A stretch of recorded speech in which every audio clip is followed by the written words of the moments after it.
Les choses de la vie, épisode 35. Être à l'écoute. Apprendre à communiquer, s'intéresser vraiment à l'autre, cela passe par une écoute attentive. La relation à l'autre se construit. Essaie de te souvenir de la dernière conversation que tu as eue avec quelqu'un et demande-toi si tu étais pleinement dans l'échange ou non.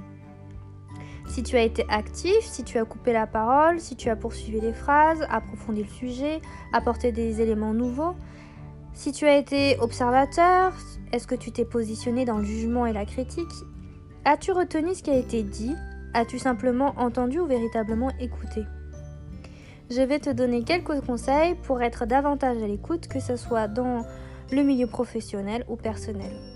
Être à l'écoute, c'est être en face à face, les yeux dans les yeux, être concentré sur la voix et non sur les bruits extérieurs. Laisse ton téléphone de côté, évite de regarder ta montre ou l'heure affichée sur le cadran du mur opposé. Évite de souffler, de montrer ton ennui, ton agacement, ta fatigue. Reste ouvert. N'interromps pas trop souvent, ne termine pas les phrases, évite la frustration de l'autre en voulant donner ton avis à permanence.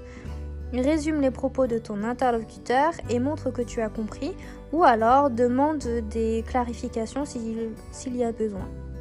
Mets-toi à la place de l'autre, acquiesce aux propos, sois curieux, pose des questions ouvertes pour montrer que tu veux en savoir davantage.